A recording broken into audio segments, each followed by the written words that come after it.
I'm giving you the tools, right? I'm giving you the sandbox. I'm setting the table for you, but it's up to you to decide what you want to eat. Master Chief is human. He's not a machine. He's not a set of armor with a big weapon. He's a human with resilience and courage. You know, and I was so looking forward to this moment because for Master Chief, you know, the stoic, the soldier, the man of few words, all that. But there was this progression, you know, in terms of his emotional side, even through the first 3 games. But this was going to be the great leap. What happens when that soldier starts to discover his humanity? We had to create a situation that was going to knock him out of his comfort zone. The Master Chief has settled into this comfort zone of being the hero. You know, it's interesting. Early on, we talked about the hero's journey, and like, how do you have a hero's journey when he's already a hero? What are the sacrifices that you need to make in order to preserve something as precious as humanity? The journey is the important part. The growth is the important part. And so really, where does he still need to go as a human? That became the key to not just the story of Halo 4, but the entire trilogy. We're really examining what sort of burdens a Guardian carries. In a lot of ways, the story that we're telling with Halo 4 is about putting Chief in circumstances where he's forced to change. He's forced to take stock of himself. In a way, Chief is a Guardian. Cortana is Chief's Guardian. The Forerunners were the Guardians of their own universe, and they might have to make a decision that not everyone is going to agree with and that some people might condemn.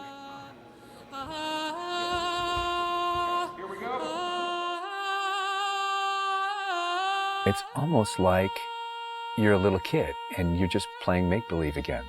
So you imagine everything. The table's here. The plinth for Cortana is here. There's a window here. Ready, go.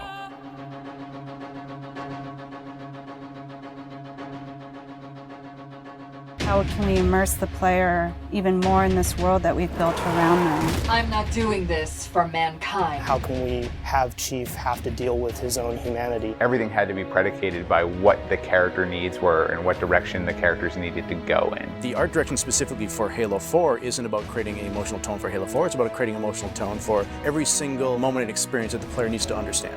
Similar to what we said is that, you know, we build what we need to see. We can't look too far this way, it starts to fall apart. But back in here, things are looking good. Film is like, I'm going to create something and it's going to be awesome and I'm going to polish it and I'm going to own it, but I'm going to share it with you, which is very different than game storytelling, which is I'm going to give you all the tools, I'm going to give you all the possibilities, and it's up to you to discover it. Answering questions and answering the directions that the narrative had already taken defined the path forward for us as we started to tell the story. We're always telling these huge, big stories. We've got Infinity, it's the biggest ship that has ever been launched. We've got Requiem, which is like the biggest Forerunner artifact we've ever found. But in the middle of all of that, we've got this very small personal story between Master Chief and Cortana. You tell a story with every detail that you put into a game. Immersion is really what allows somebody to believe your universe and also to become emotionally caught up in your universe. Ready to get back to work? I thought you'd never ask. How do we make sure the sights and the sounds and the things that they're feeling as a player inhabiting that suit really comes through more clearly? And you know, technology has allowed us to do that with much higher fidelity than back in the CE days. Okay, so those are definitely bigger ones. Yeah, those start to get... Just because we've got more people. Let's roll video. Yeah. So this will be just video and audio only, no face, no mocap. In that case, you won't mind if we return the favor. As we design these things, we put together the best plan. Until it actually touches an actor, it lacks humanity. Having the ability to work with the actors on stage, capturing their face, body, and voice at the same time, really gives us an opportunity to create an immersive experience for the actors. Working at Giant, we can have at least 8 actors in the same volume at the same time. So the objects that they're acting around and the people that they're acting with, against, through, and toward are there in the scene with them, and it makes a huge difference. We sent out a breakdown for the characters and how we wanted them to feel. We ended up getting 80 or 90 submissions back through our casting team. Casting for the Master Chief is tough. You need a performer that has a really raw physicality to him, and yet he has to, within the confines of this suit, be able to relate and relay emotion. I like to express myself. I freely do it. I wholly do it. I enjoy it. And so pulling back on all of those instincts is what's required to play him. Imagine that translating to a 3D model with huge armor and making sure the personality of Chief's movement comes through that armor was really critical. And that really came down to Bruce's acting, his physical stature, and really his physicality as he went through all of the performance. You'll never see his face or hear his voice, but all of the other actors that are playing off of him have received so much from him in their performances, and I think that they would all agree with that. This is the low-res asset of Chief. We were afforded a little bit more budget since he's our hero. From the art process, storytelling is just about engaging the player. You don't have to answer any questions. You don't have to take them through a lot of loops of feeling. The player's engaged. I think you've got the start. So Master Chief's a difficult one because he's a dude in a helmet. There's such a, particularly in science fiction, such a fantastic history of people being completely realized as people without having their face as a tool. For us, it's making him feel like a real person. We have a nude male sculpt, and then from there we sculpt it on physically a tech suit. And on top of this guy is when we spend time just doing all the details and trying to add some of that functionality, even little bits here and there like Braille, and this just reads 117. I think it's connected to having even more modern visual flow when it comes to his lines, his design, the way you follow the outline of Master Chief. Trying to put it into an area where it feels realistic, that it feels kind of tankish. What do you think of a tank? You think square, you think metal, there's some wear and tear on the edges. So those things we want to grab, put them on the Chief so it communicates that. The fingers are missing here on these. They have armor caps that come on, but he doesn't have armor caps on his trigger finger or thumb finger so that he could have more tactile sense when he's shooting and loading his weaponry. The last thing we just changed was his visor. His visor picks up the elements based on the room that he's in. We want to take every inch of the character to tell a story as much as we can. Above all, he still needs to connect to the player and they still need to understand him as being that character. It's somebody who's been very loved over the last 10 years.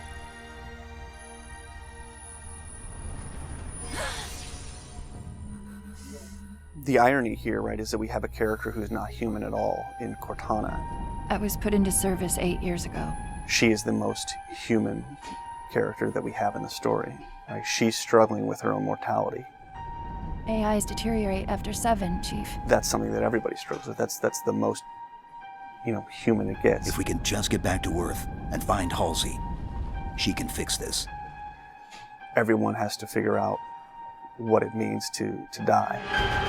She's strong, she's convicted. She herself is going through a really difficult time in understanding the things that are happening to her. We were looking for somebody who really could bring just fire and stuff that's required for some of those sequences. We needed to make sure we found someone that had some innocence to her, but also could be very strong at the same time. If you imagine that you could have 20 emotions at one time, she has that. I will not allow you to leave this planet!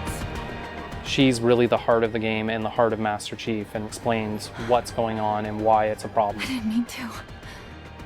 I didn't mean to do that. Cortana is certainly our biggest human connection, I think, with the entire story. How can we see these subtle details in her facial structure? It's the Forerunner symbol for Reclaimer. So this is the baseline where we started from Cortana, and then we go through and tweak and modify, having all these different elements moving throughout her that make her feel alive constantly. We wanted to make it to where you could have code flow lines start from every digit from her toes to her hands, and then be able to flow all the way up into her head. What you experience is her taking care of you as a player from a gameplay perspective, but I think you also start to get a sense of how she takes care of the human side of Chief.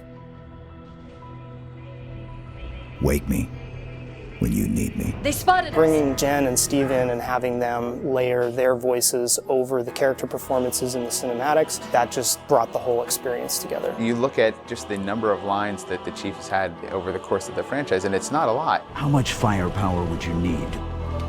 And yet people will immediately call you out on the Master Chief's voice being something very distinctive and important to them. The funny thing is that they've had this off-screen chemistry because they didn't actually meet until last year. Not only is this the first time they've ever sat together on a panel, this is the first time they've ever been in the same room or even met. So seeing them meet and seeing them have that chemistry in real life and seeing how they acted together in scenes just felt like we just missed this opportunity for all these years to actually get them together and get something even more memorable and more exciting out of them. From the beginning, they were great choices for those characters. Steve has this very stoic personality that comes through in his few words. The same way Jen's voice is confident and it's strong, but it can also be playful.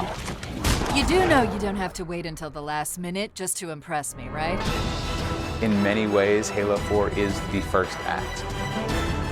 We want a player to be able to ask themselves what it is to be a hero. Is the sacrifice worth it? I often think of him as like Atlas, you know, like he's got the weight of the world on his shoulders all the time. Chief and Cortana are the same person, but she has always been the reflection of his humanity. People don't play Halo to watch a soap opera, and yet you don't want to just be kind of pulp. To me, it's a natural progression of this story, and it takes this relationship to the place it should go to.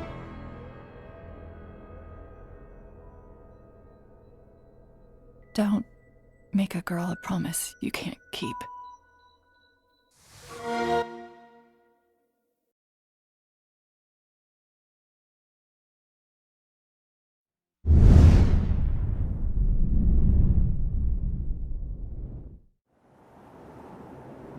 Putting aside our sorrow, we renewed our faith in the prophecy that other rings would be found, and see how our faith has been rewarded.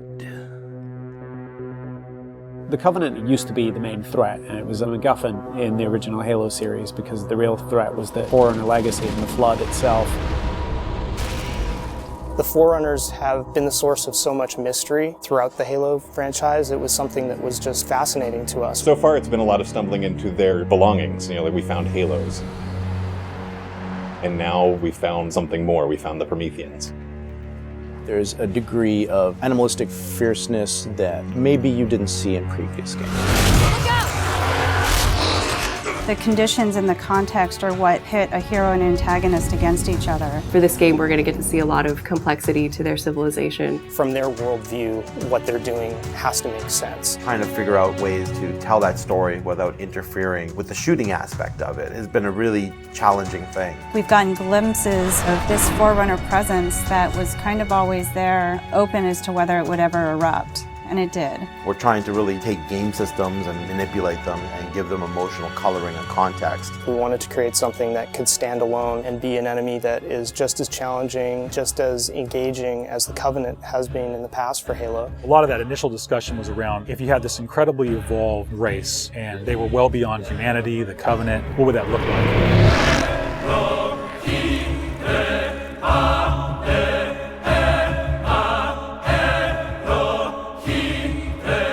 The design process for the Prometheans was intriguing, exciting, and then long and painful process. I think just because everyone was so invested in what they wanted out of them. How do you imply something strong, something vertical, something different? And how could we actually have a global logical language out of that Forerunner philosophy? Anybody who's played Halo goes, okay, Forerunners is the silvery angular stuff with blue lights across it. That's really the language kind of in a nutshell. For us, it was important to break that, but still find kind of like a mathematical organization. We had to do a very clear separation of style, shapes, colors, right from the start. I think the Knight's been through almost like 15 plus iterations of geometry. This sheet is like very traditional way of doing brainstorming. You just do silhouettes and then we take it and iterate some more and more and more. We didn't want them to look like monsters because they're not monsters. We had a version that looked very demon-y. These things on his back, they would go together and they would like flare out when the player was being spotted. We didn't want the Prometheans to look like robots because they're not robots. A version that looked very thin and spindly. We would see one, it's like, you know, that one looks cool, but it really doesn't convey commander of the battlefield. We had other stuff where they could clamp on and have these big, hulking, massive armors on top of them that would really change the variant look. For us, it was important to get it into something that people could relate to, which I think is always going to be a challenge when trying to take the Forerunner language and create a character. Making sure that his head stood out, that you could see it, that players had the ability to headshot it. It falls also onto animation. They're able to bring these guys alive and make it feel believable and plausible and still be very fast and lethal. Locomotion didn't look heavy enough at one point, so we scrapped everything and did it all again. The Knight's like 12 feet tall, so if it doesn't feel heavy and menacing as it's walking around and doesn't intimidate the player, then we're not doing our job. There were not a lot of real-life elements that we could take. There are joints there, some of them are not physically connected. They're holed up with the space in between them, which is some of the features that the architecture has, which is big, massive buildings like floating, defying gravity. We wanted to keep some of that mystery and kind of the unknown in the characters as well. We even have the little micro driver arms in here, and then all the way to where we turn these layers off. We have the glowing skull. We thought it would be more of an impact if it's like a sarcophagus. It opens up and it's showing all this aggression. There's certain ways to approach fighting an elite with a group of grunts, and really what we wanted to do was change that up. The Covenant are tried and true. You know what you're going to get out of a grunt. You know what you're going to get from a jackal with his shield. The toughness of elites. Here are the brand new hooks to the sandbox. Prometheans are made up of the Knights, the Watchers, and the Crawlers. One of the big focuses for us in the design of the Forerunners was to have these different enemy classes that would be able to work together. Having this dissection so that when the player went into combat, he's sort of tactically evaluating which order to take guys out. They don't act independently of each other. You put any combination of them together, and the strategy you need to engage with them is really different. There are a variety of Knight classes, and each one of them is progressively more powerful, but your base Knight actually starts just a little bit more powerful than an elite. But in addition to that, we wanted the Knight to have his own set of traits and abilities. There's all kinds of these special features of each one of these characters that players haven't played in a Halo game before. You think about basic combat and counter design, a lot of the challenges designers face is how to introduce enemies. What would a Promethean do if it could bend time, space, form, matter? Knights can phase in out of anywhere. He's able to go where he needs to at any time, which is something the Covenant can't do. Heads up! Crawlers can walk on walls, walk on ceilings. If a Knight shield bursts, crawlers will come rushing at you and try and melee the player to get more aggressive. These certainly slot into that grunt style combatant. And so there was certainly a want to make sure that we can get a lot of them on screen. If you let too many of them get together, they become a really formidable force. One-off, super fun to take out. All together, it's like a pack of feral dogs. Its mandibles, when it screams, will actually separate and float around in the air while it's howling. Animation added so much fresh behavior to this character. It's very exciting. The Watcher is definitely a support class. One of the things we wanted to do with the Forerunner characters was constantly have them mix up their tactics and make the player react to it. The Watcher is able to regenerate Knights. One of the things we needed to do when the Watcher design was coming along was make sure that the Watcher would actually fit inside of the Knight. That bursts out and swap to the actual Watcher asset.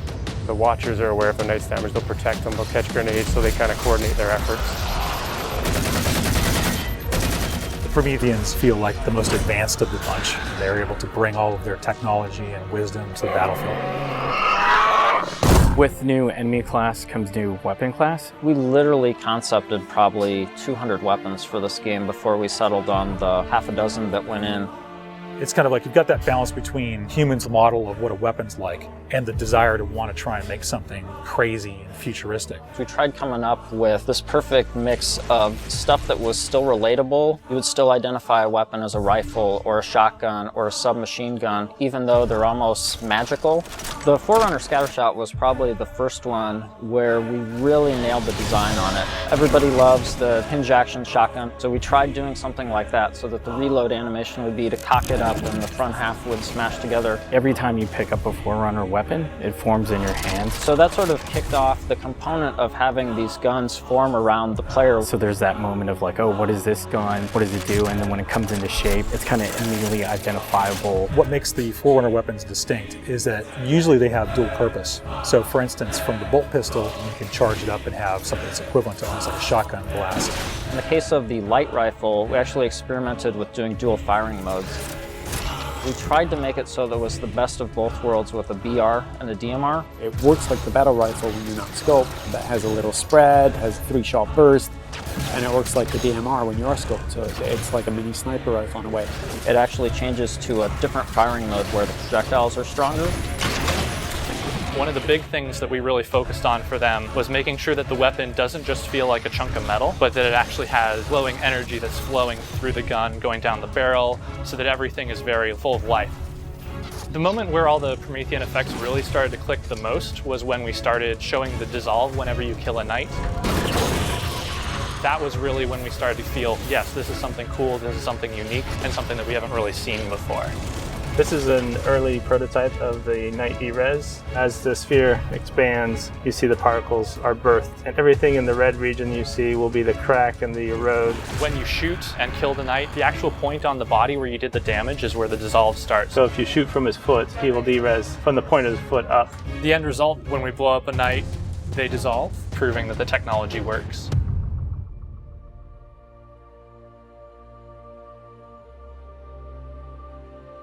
I look at the changes that we're making, and it really feels like we're making a sequel to Halo 3.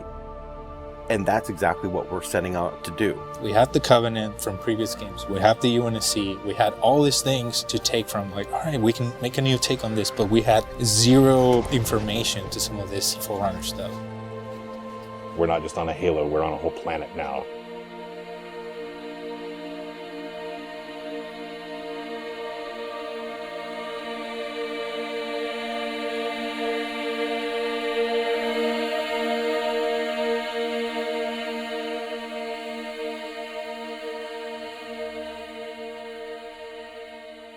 We're not just threatening one corner of the galaxy, we're threatening everything.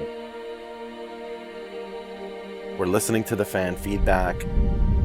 We're incrementally evolving different aspects of the game design, but there's nothing really revolutionary. And I think that's important, because I think really good design is evolutionary, not revolutionary. And I think at some points we got in our heads with this game that we're just going to make another Halo. I don't think that's what people want. They may think they want that, but what they really want is something that speaks to the things that they love, but then provides them with something new.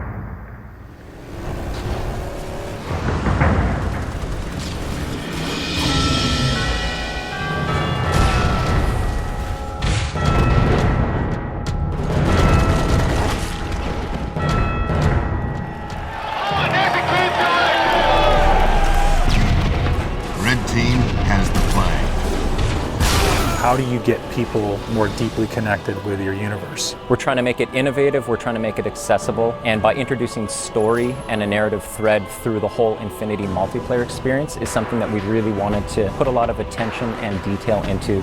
If it's a universe that everybody wants to be really excited about, it's got to grow and evolve beyond just an incredibly balanced suite of mechanics. It's got to speak to fantasy and what people want and what they expect.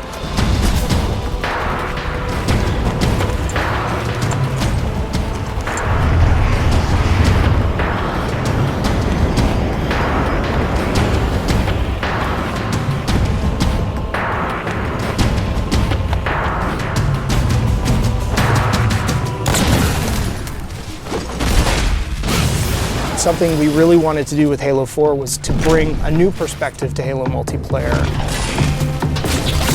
Flight assassination! The high-level philosophy for multiplayer was that we wanted to unify the competitive and cooperative experiences under this one big narrative banner that we call Infinity.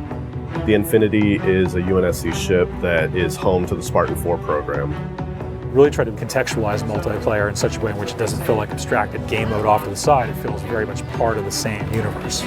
We knew we wanted to expand the audience as far as we could, but still satisfy the core as much as possible. We had to break everything down to line-by-line evaluation of our current scripts and redefine that core loop to not make it like Halo 2 or like Halo 3 or something in the middle, but make it Halo 4. Halo starts with a philosophy that we've upheld, which is that your gameplay mechanics are consistent across every mode, so they don't change. We want to give players the power to choose which weapons they take in. People have their own personal favorites. It's a growth system in that you're unlocking customizations for your character, you're unlocking new weapons and abilities, but that's also helping to train you how to use those over time. You have armor abilities and armor mods, which are sort of under the hood modifications to your armor that give you abilities, give you passive changes. And then that completely fit in with our new scoring system. There's a lot of actions players take in multiplayer that contribute but don't necessarily put a score on the board. Because of the objective medals and all the extra ways you can score in a match, no players are finishing the game with a 0. Hail Mary. So one of the big things for us was making sure that people felt involved, felt like they could always contribute in some sort of way. You're getting rewarded for teamwork, your style, your kills, your assists, the objectives you complete. And as you do that, you're going to get medals that fill up your ordnance meter. Ordnance ready. Once your ordnance meter fills up, the UNSC Infinity gives you 3 rewards you can choose from. Those are going to be power weapons, power-ups, or grenades, and you can call them down right to you. Request confirmed. We've added what we're calling a situational record. That's a replay of the person that just killed you and how they killed you. Just adds a bit more information for players. The matchmaking system has evolved to let us join in progress. Overall, this means players will be getting into games faster and more often. So the new CTF really focuses on trying to encourage a little more team play. In the past, there was a lot of dropping of the flag and changing of roles. Now when you pick up the flag, Carrying flag. You're 100% committed, and at that point, your role is now to deliver that flag. your HUD will change to tell you exactly where the deliver point is. Everybody can see exactly what it is that they're supposed to do. If you don't have that flag, then you'll still get points for helping your flag carrier, driving him around, assisting him, saving his life, returning your own flag, defending your flag against the enemies. It's a much more intense experience for all of the players. Enemy team scored.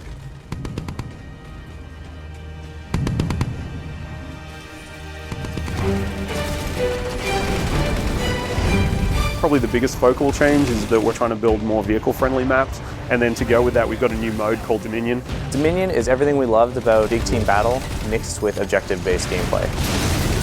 You have lots of vehicles, big power weapons, large maps, but now there's bases. As you reinforce the bases, then shields will come up, or you'll be able to activate turrets to kind of reinforce those locations. It's kind of like territories, but with a little bit more of a twist. Territory control. One of the biggest challenges was trying to get vehicle and infantry play to work really well on a large map that had a lot of interior space. In Longbow, for example, all the bases in Dominion are fully thought out features in the map, and that really lets you get that break-in and defend gameplay. The idea was to try and make sure that the team started here or here. The paths that they could take in between involved great pinch points, places where the vehicles would automatically run into each other and jump over each other.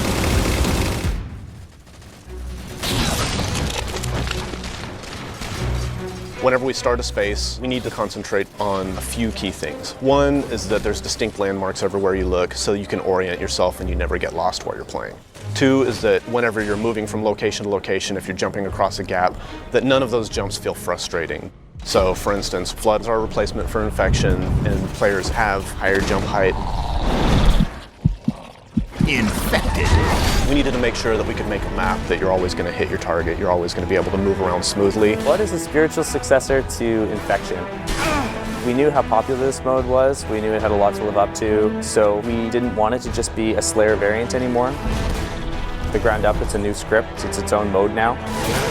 And now when you're Flood, you get this new character model, you get a big claw, which you can completely slice the survivors in half with.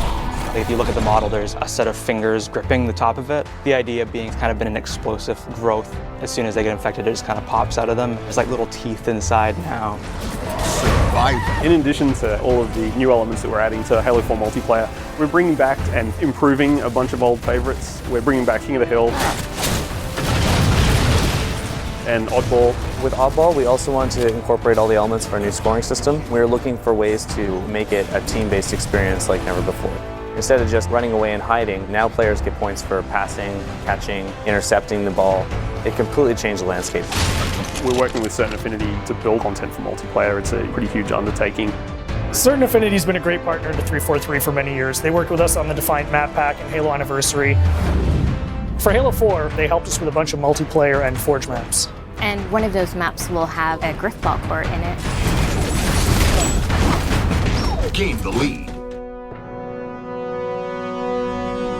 Forge is our toolset that allows players to customize their own levels. So we give multiple spaces that each have unique components that you can kind of mix and match to make your own layouts. We felt like a previous permutation of Forge wasn't necessarily the most accessible. The biggest thing for us was trying to increase the speed at which you can build things. We have a lot of new components. First is a magnet system, which makes it easier to line up pieces to each other.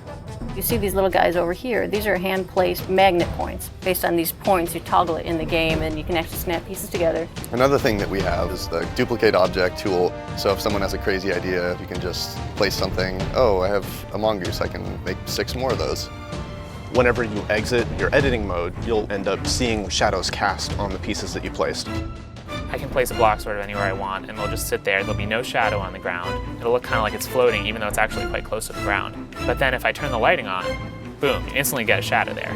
There's going to be things out there where we just end up scratching our heads being like, how did someone do that?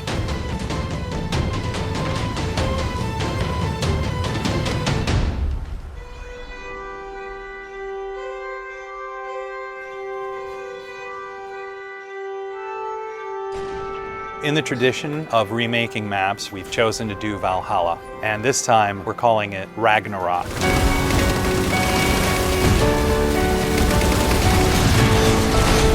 It is almost identical to the original layout of Valhalla.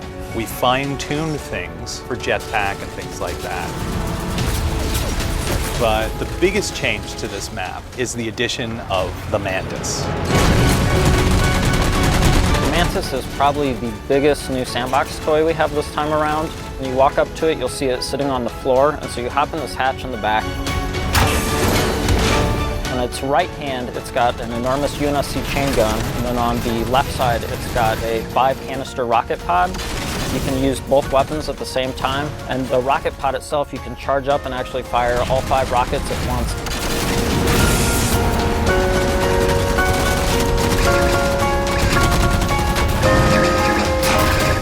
The other thing that's really sweet with it is it has a melee stomp. This is probably the most powerful vehicle in a Halo game since like the Scorpion or Banshee. We knew from the start that if we're going to put this in campaign, we have to bring in multiplayer. What better toy do I want to use the battlefield than the mech? When you look at Halo's audience, you've got a group of players that really gravitates towards campaign, and then another group of players that really gravitates towards multiplayer. The idea of knitting together the narrative and this gameplay experience was the genesis of where Spartan Ops came from. The narrative thread through Spartan Ops is absolutely huge. 6 months after the events of campaign are over, the crew of the Infinity is going down to investigate Requiem. Some of the old hands here know what you're in for. The rest of you, you're due an education. Each week you have a new episode of the series that's continuing to tell this evolving story. And then you have these 5 missions that tie directly to that episode. And actually, in some cases, you have a direct impact on what's happening in the next week's episode. Don't relax yet. You've got more hostiles headed your way. There are both creative challenges and production challenges. One is it's just a huge amount of content. We have, 50 missions that we're developing over the 10 weeks of the Spartan Ops season. We only have this much space, we only have this much RAM, we only have this much bandwidth. So we had to do a lot of technical trickery so that everything that we wanted to accomplish was able to happen. We want you to feel invested as part of the story. We wanted players to feel like they're accomplishing something. You rise up through the ranks, and once you get up to 50, we have what are called specializations. Specializations are kind of the end game for your Spartan career. Each specialization has an armor set, a bunch of emblems, an armor skin, and probably the biggest thing is that you can also unlock an extra armor mod. You can actually have a little gameplay item. Are you a vehicle guy? Are you a sniper? Are you someone who wants to level up faster? We actually have a mod that lets you earn XP a bit faster. It's more about specializing how you play at that point rather than the core gameplay mechanics being modified. So all the choices that you're making carries into the Spartan Ops experience. I'm going to tune in every week. We'll experience the story together for the first time as friends, and then we'll go play together as friends. And so this sort of new version of the water cooler. Spartan Ops will be one of those pinnacle moments for us in the franchise of creating a new expectation for gamers and really delighting people with just great new functionality.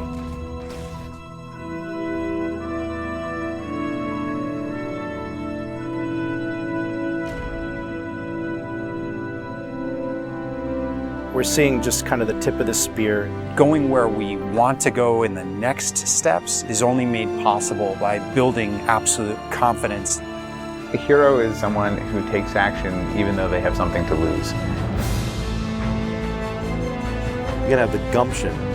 You gotta have the confidence to go after it. No matter how deeply we explore the universe or how much detail that you find out about aspects of the universe, it's still bigger and more mysterious than any amount of information could ever give us. And I think that's how the real universe is.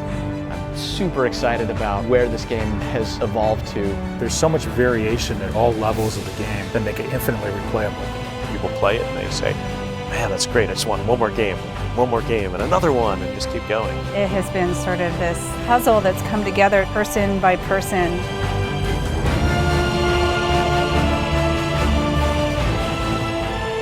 To me, that's the most fun thing, is seeing people play it, enjoy it, and have fun. And you know it just started with that single spark, that single sentence from one designer to another.